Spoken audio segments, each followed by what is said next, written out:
2022 में हिंदुस्तान के अंदर 23 यूनिकॉर्न स्टार्टअप्स बने थे। 2023 में यही आंकड़ा एक के ऊपर आ गया। सिर्फ एक ही स्टार्टअप यूनिकॉर्न बन पाया और 5 स्टार्टअप ने अपना यूनिकॉर्न स्टेटस लूज कर दिया 2023 के अंदर। ऐसा क्या चल रहा है बिजनेस वर्ल्ड के अंदर, स्टार्टअप वर्ल्ड के अंदर, कि इंडिया के अंदर जो स्टार्टअप्स हैं इन्होंने फंड रेज करा, बहुत ज्यादा सफर कर रहे हैं और बहुत सारे लोग एंटरप्रेन्योर्स जो बिजनेस को चालू करते हैं, बिजनेस लाइन के अंदर उतर चुके, क्या दिक्कतें उनको आती है, क्यों वो बड़ा बिजनेस नहीं बना पाते, स्केल नहीं कर पाते, बिजनेस फ्लॉप होते हैं, बिजनेसेस बंद हो जाते हैं।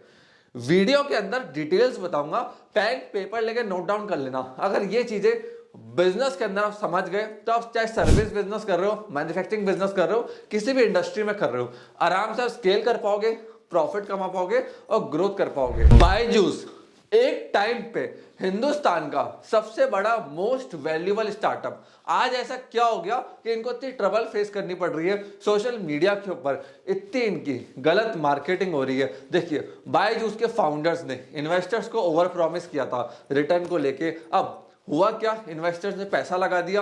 अब प्रोडक्ट जब मार्केट में बिक नहीं रहा था तो इन्होंने जो प्रोडक्ट हेड था, सेल्स हेड था, मार्केटिंग हेड था, सबके ऊपर प्रेशर लगाया कि रेवेन्यूज लेकर आओ, सेल्स लेकर आओ। तो सबने प्रेशर के अंडर आके पैसा खींचना चालू करा, लोगों को लोन्स दिए, स्कीम दी, कुछ भी करा, कंपनी के लिए रेवेन्यूज लेकर आए। क्योंकि अल्टीमेटली देखिए, सेल्स वाले का क्या है, सेल्स वाले को अपने टारगेट मीट करने, at the end of the day उसको मंथली रिपोर्ट में बताना है कि उसके टारगेट अचीव हो रहे हैं। बाकी सर्विस कैसी जा रही, कस्टमर रिव्यू क्या है, वो नहीं देखेगा।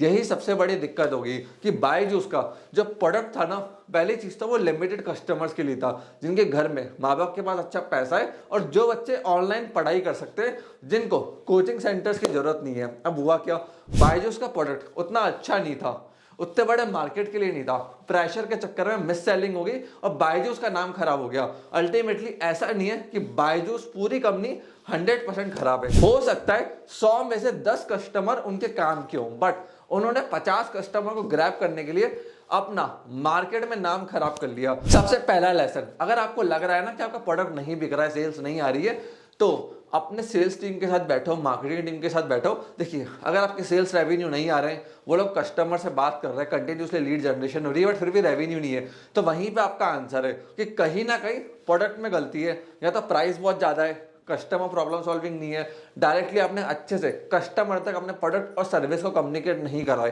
तो ये बहुत सारे फैक्टर्स होते हैं जो सेल्स के अंदर मैटर करते हैं, और रेवेन्यू एक बहुत इंपॉर्टेंट चीज होती है किसी भी कंपनी को चलाने के लिए। इवन जोमैटो का 60% रेवेन्यू 8 सिटीज में से आता है, बाकी का 40% रेवेन्यू पूरे देश भर में से आता है। देखिए, जोमैटो के भी पीछे ना बहुत कॉस्टिंग इन्वॉल्व है, उनकी ऐप को मेंटेन करना, सर्विस को मेंटेन करना, कस्टमर केयर को मेंटेन करना, डिलीवरी पार्टनर्स को मेंटेन करना, रेस्टोरेंट को मेंटेन करना, एक बहुत बड़ा कॉस्टिंग इन्वॉल्व होता है, तब जाके ये बिजनेस चल पाते और प्रॉफिटेबल हो पाते। डुंजो को देख लो, डुंजो सैलरी नहीं बांट पा रहा है, आप गूगल पे सर्च करोगे आपको मिलेगा, इन्होंने सैलरीज के अंदर लेट कर दिया। मुकेश अंबानी ने इस स्टार्टअप को बैक करा था, हुआ क्या देखिए, 10 मिनट डिलीवरी है ना, और इंडिया में इनका जो टिकट है जो छोटा है, 50 रुपए, 100 रुपए, 200 रुपए।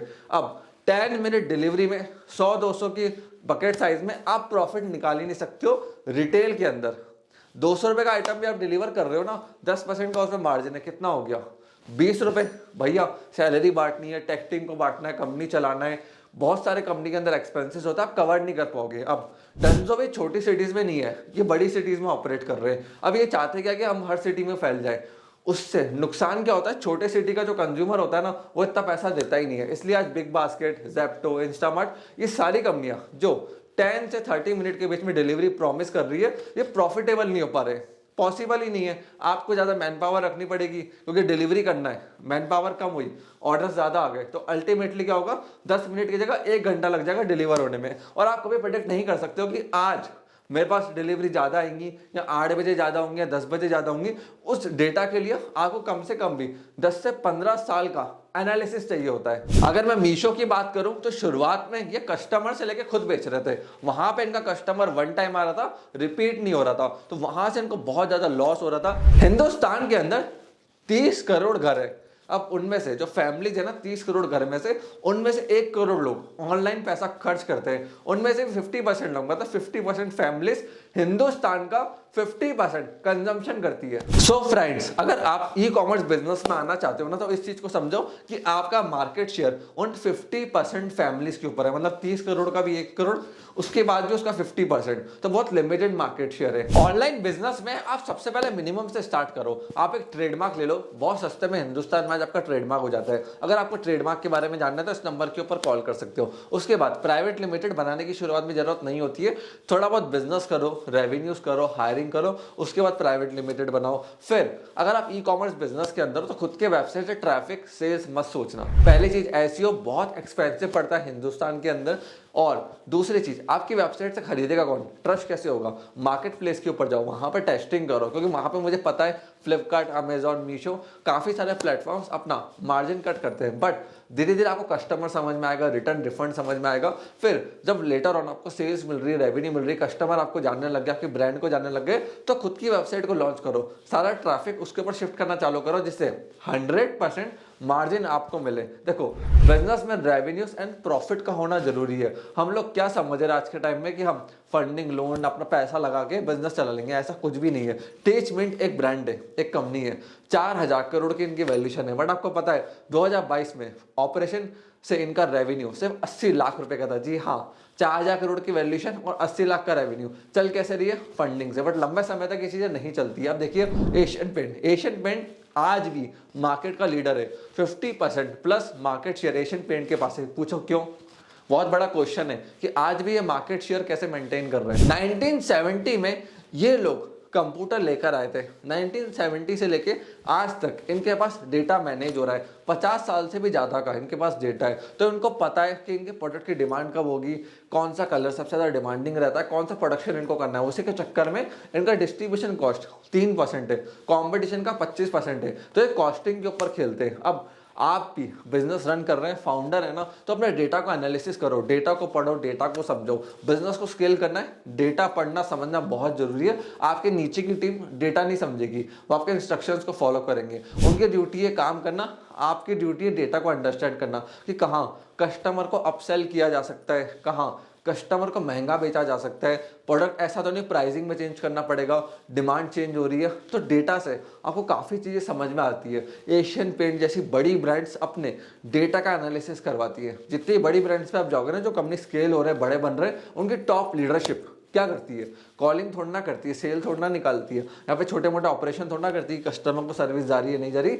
वो लोग डेटा को पढ़ते हैं, डेटा की मदद से फ्यूचर प्रोडक्शंस को एक्यूरेटली प्रेडिक्ट कर पाते हैं कि हमें यहाँ पे इन्वेस्टमेंट करना है, ये अभी डिसीजन लेना है, हमें अभी वेबसाइट में एसईओ में पैसा लगाना है, प्रोडक्ट में चेंज करना है, कलर में चेंज करना है, हर चीज़ का वो डिसीजन डेटा बैक लेते हैं। अगर आपको जानना है कि डेटा की मदद से कैसे आप बिजनेस के अंदर डिसीजन ले सकते हो, केपीआई शीट्स कैसे बनती है, केआरए शीट्स कैसे बनती है, उसके बाद उनसे डेटा कैसे उठाया जाता है, एनालिसिस कैसे किया जाता है, तो आप हमको इस नंबर के ऊपर कॉल कर सकते हो। मेरी टीम आपको एनालिसिस के अंदर, केपीआईस के अंदर, डेटा प्रेडिक्शंस के अंदर, इन सब में मदद करेगी। अब इस वीडियो की तरफ अपन आगे चलते हैं, वहां पे इसकी स्टार्टअप्स क्यों फेल हो रहे हैं और क्या मेजर दिक्कत फाउंडर्स और बिजनेस ओनर्स को आ रही है। एक फाउंडर के बारे में आपको बताता हूं, चाय सुट्टा बार के फाउंडर अनुभव दुबे।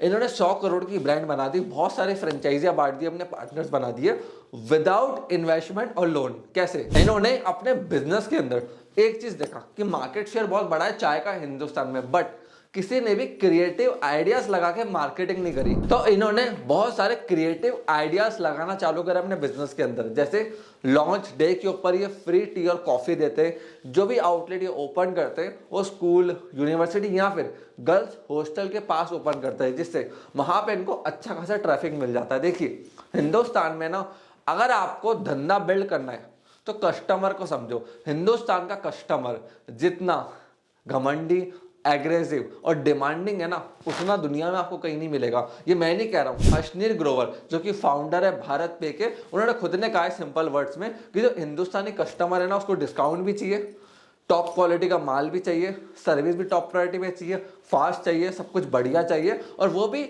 डिस्काउंट पे कम रेट्स के साथ और इमीडिएटली चाहिए। तो अगर आपने हिंदुस्तानी कस्टमर को सेटिस्फाई कर दिया ना तो पूरी दुनिया में आप किसी भी कस्टमर को कैदर कर सकते हो, उनको सर्विस या प्रोडक्ट प्रोवाइड कर सकते हो। अब मैं इस वीडियो को एंड करने वाला हूँ। एंड में मैं 2 इंपॉर्टेंट टिप देने वाला हूँ, इसको नोट डाउन कर लेना, यही क्या पता आपके बिजनेस में गेम चेंज कर दे। सबसे पहला टिप है इनोवेशन करना, जिससे एंटी बैरियर आप क्रिएट कर पाओ। देखो बिजनेस में ब्लू ओशन रेड ओशन आपने हर जगह वीडियो में देखा होगा, बट वो आता कैसे? वो आता है आईपीआर से, ट्रेडमार्क, पेटेंट, कॉपीराइट, कि आपने इनोवेशन करा, उसका पेटेंट कर लिया, कंपटीशन कॉपी नहीं कर पाया। मैंने काफी सारे case studies patent, trademark, copyright के ऊपर बना रखी है, मेरे चैनल पे जाके चेकआउट करो, या फिर पेटेंट मेरे नाम के साथ सर्च करो, पेटेंट वापरी सिंह सोनी, ट्रेडमार्क वापरी सिंह सोनी। उससे आपको काफी सारे केस स्टडीज मिलेंगी कि कैसे बिजनेसमैन, बिजनेस ओनर्स, कैन टारो, बड़ी ब्रांड्स ट्रेडमार्क, कॉपीराइट, पेटेंट का यूज करती है, स्ट्रैटेजी बनाती है और एंटी बैरियर लेकर आ जाते हैं, जिससे दूसरा कंपटीशन नहीं आ पाता और वो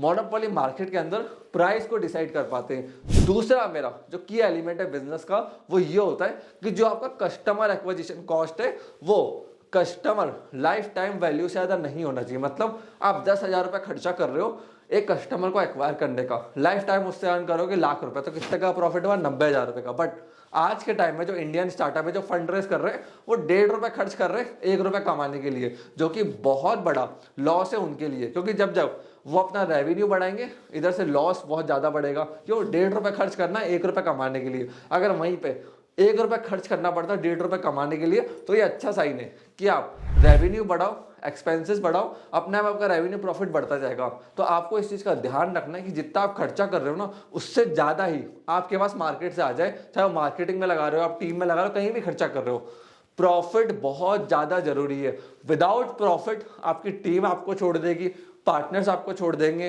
बैंक लोन देने से मना कर देगा, कोई सपोर्ट में नहीं आएगा। अल्टीमेटली आप लॉस के अंदर डिप्रेशन में आके धंधे को बंद कर दोगे। तो इस चीज को फंडामेंटली समझ जाओ कि बिजनेस मतलब प्रॉफिट एंड रेवेन्यू। सैलरी बांटनी है, ऑफिस बड़ा लेना है, सारे एक्सपेंस करने करो, मना नहीं कर रहा, बट रेवेन्यू प्रॉफिट को देखते हुए चलो। लॉस हो गया, प्रॉफिट नहीं हुआ, रेवेन्यू नहीं आया, अल्टीमेटली जिम्मेदारी, रिस्पॉन्सिबिलिटी आपकी होगी, सब आपको छोड़ के चले जाएंगे। क्योंकि आपका पार्टनर नई कंपनी ढूंढ सकता है, आपका एम्प्लॉय नई जॉब ढूंढ सकता है, बैंक किसी और को लोन दे देगा, कस्टमर किसी और के पास चले जाएंगे, नुकसान सिर्फ आपका होगा एज अ बिजनेस ओनर और फाउंडर। तो इस चीज को अच्छे से समझ जाओ और बिजनेस जब भी करो प्रॉफिटेबिलिटी के साथ करो। अगर आपको मेरे से जुड़ना है, आप मेरे को इंस्टाग्राम पे फॉलो कर सकते हैं, लिंक्डइन पे फॉलो कर सकते हैं। इन 2 प्लेटफॉर्म पे मैं काफी ज्यादा एक्टिव रहता हूं। डिस्क्रिप्शन में आपको लिंक मिल जाएंगे मेरे सारे सोशल मीडिया प्लेटफॉर्म्स के। और अगर आपके मन में डाउट है, क्वेश्चन है, तो कमेंट सेक्शन आपके लिए ओपन है। आपके कमेंट सेक्शन में से मैं कमेंट लेता हूं, उनके ऊपर प्रॉब्लम्स देखता हूं, फिर उनसे मैं वीडियो बनाता हूं। आप चाहते हो कि मैं आपके लिए कोई स्पेसिफिक प्रॉब्लम पे वीडियो लेकर आऊं, तो कमेंट सेक्शन ओपन है, कमेंट करो, कमेंट्स पूछो, मैं उन्हीं टॉपिक्स के ऊपर वीडियो लेकर आऊंगा। आपने इस वीडियो को यहां तक देखा, हम लोग सपोर्ट दिया, उसके लिए धन्यवाद।